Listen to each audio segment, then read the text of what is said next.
When you pull back, you regain power not over her, but over yourself. Most people panic when someone walks away. They chase, they beg, they try to prove their worth through words. But emotional chasing always backfires because what you're really doing is saying, "You define my value." In the moment someone feels that, attraction dies, the dynamic flips. You're no longer the person she was drawn to. You become predictable, emotionally dependent, and energetically heavy. See, attraction isn't sustained by constant reassurance. It's sustained by polarity. By tension, by space. Pulling back doesn't mean ignoring her to punish her. It means stepping back to recalibrate your own energy. It's understanding that your silence, your composure, and your emotional restraint communicate something far more powerful than any text or explanation ever could. When you stop reacting, you stop bleeding emotional energy. Women are highly intuitive. They sense when you're desperate for a response, when you're attached to the outcome. That energy repels, but when you pull back with calm certainty, something shifts. She begins to question her assumptions. She starts to notice the difference. The absence of your attention feels louder than your presence ever did. That's the power of detachment. And here's the deeper psychological truth. People are drawn not to neediness, but to self-possession. When you embody stillness and quiet confidence, it triggers curiosity. She begins to ask herself, did he move on? Has he changed? Was I wrong about him? That internal conflict is where the comeback begins, not through pursuit, but through presence. Pulling back is not weakness, it's discipline. It's choosing self-control over emotional reaction. It's the art of letting your energy speak louder than your words, because true power doesn't chase, it attracts through calm, unshakable certainty. So stop reaching out, stop over-explaining, just step back, breathe, and let silence do what words never could. The comeback doesn't start when she notices you again. It starts when you finally notice your own worth. Rebuilding after someone leaves is not about the other person. It's about the energy you choose to rebuild within yourself. Most people try to recover by feeding the ego. They want to show that they've moved on, that they're doing better, that they're winning the breakup. But that kind of motivation is fragile because it still revolves around her perception of you. It's reactive, not real. The truth is, transformation only begins when the need to prove something disappears. Ego seeks validation, energy seeks alignment. When you rebuild your energy, you stop chasing external approval and start creating internal peace. That shift is magnetic. It's not loud, but it's powerful. It's the quiet confidence of someone who no longer needs to be seen to know their own worth. That's the kind of energy that makes people wonder what changed. Rebuilding energy means focusing on the parts of you that got lost in the noise. It's choosing solitude over distraction, healing over rebound, and purpose over performance. You start to refine your habits, your mindset, your environment. You stop wasting emotional fuel on what left and redirect it toward what lasts. You begin to realize that peace is not found in her return, it's found in your ability to remain grounded even when she's gone. And here's the irony: when you rebuild your energy from a place of authenticity, it radiates naturally. You don't need to flaunt your progress. You don't need to post about your new life. People can feel evolved energy without you announcing it. That's the essence of power, quiet transformation that speaks through presence, not performance.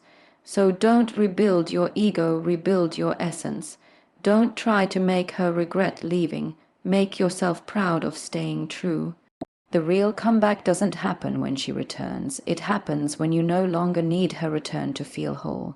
That's when your energy becomes undeniable and impossible to forget. Every reaction you give away is a piece of your power handed over for free.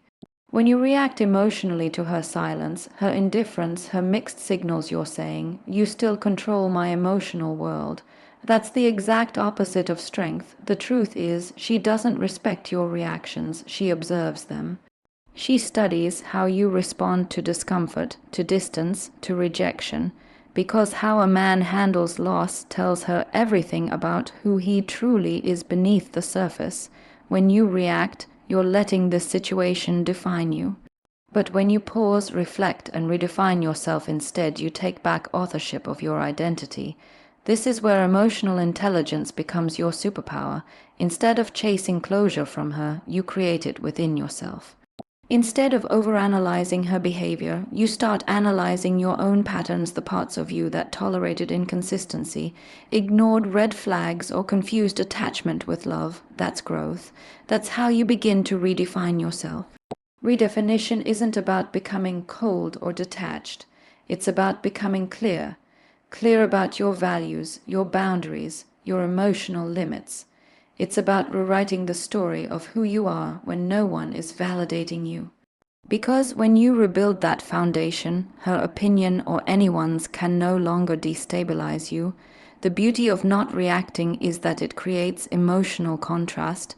She remembers the version of you that needed reassurance, that over-explained, that sought her validation. Now she sees calm detachment, quiet strength, and control. That difference disrupts her perception. It makes her curious, even unsettled.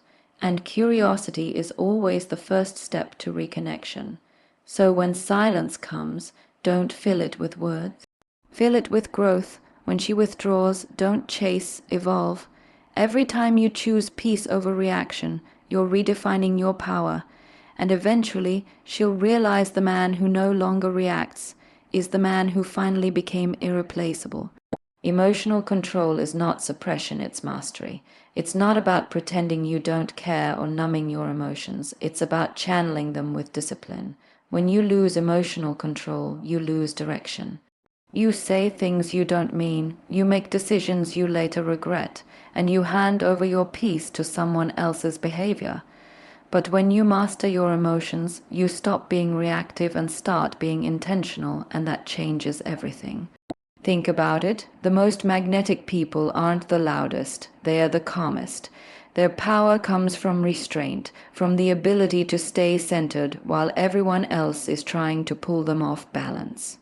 That calm energy creates safety, and safety, not excitement, is what ultimately makes someone want to return. She doesn't come back to chaos, she comes back to clarity, to stability, to a man who can stand still in the middle of emotional storms without losing his ground.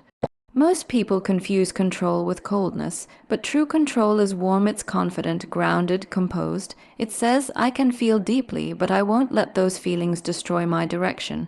That kind of maturity is rare, and rarity is attractive. When you stop reacting to her highs and lows, you stop playing emotional tennis. You start leading the energy of the dynamic instead of chasing it. The truth is, emotional control isn't about winning her back, it's about winning yourself back. When you stop letting other people's moods dictate yours, you reclaim authority over your mind.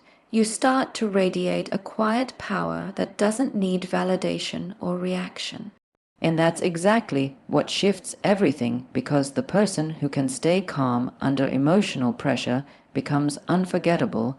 So don't fight for control over her master, control over yourself. The moment you can feel everything and still move with peace, you've already won. That's when your presence becomes power and your silence speaks louder than anything you could ever say.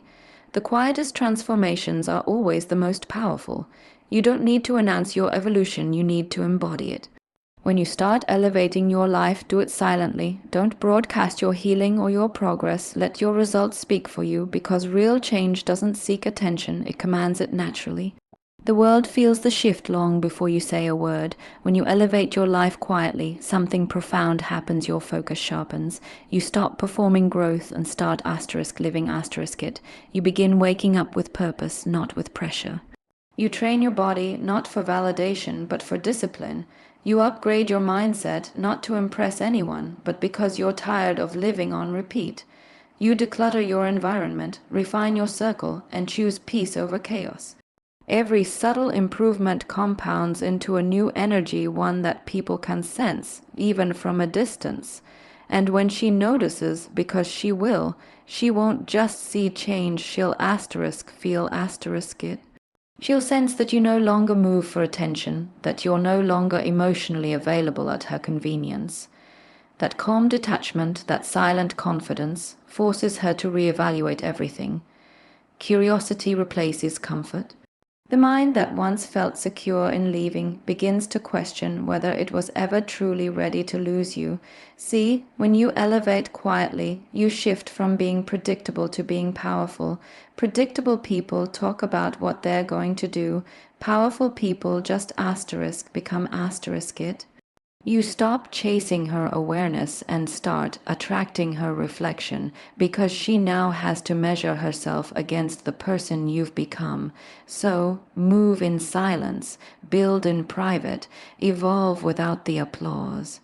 Because when your growth is real, the world, and yes, even she, will have no choice but to notice. The most unforgettable comeback is the one that doesn't need to be announced, it simply arrives, undeniable, in your new energy. The paradox of attraction is that the moment you stop needing someone to come back, that's usually when they do. Because energy doesn't lie, and desperation is the loudest signal in the world. When you finally let go of the outcome, when you stop waiting, watching, and wondering, something in your energy shifts. You move from lack to abundance, from attachment to acceptance. That shift is what changes everything. When you no longer need her to come back, you start operating from self-worth, not self-doubt. You stop measuring your value through her validation. You begin to realize that your peace, your confidence, your growth, they were never meant to depend on anyone else's choices. And ironically, that realization is exactly what makes you magnetic again, because true confidence isn't loud or forced, it's effortless. It comes from knowing you can love deeply without losing yourself in the process. The version of you that was waiting, checking her social media, hoping for a sign, that version lived in scarcity. But the version that wakes up focused on purpose, grounded in peace, and unbothered by her absence, that's the version she never expected to lose. That's when she starts to feel the energetic difference between your old attachment and your new independence. She begins to see that you've outgrown the version of her that left you. But by then, something beautiful happens. You're no longer waiting for her return. You're too busy living. You're too aligned with your vision, your values, and your self-respect to pause your growth for anyone. And that's the moment you win, not because she comes back, but because you don't need her to anymore. The comeback becomes inevitable when you stop seeking it. Because nothing is more powerful or more attractive than a person who has finally become whole on their own.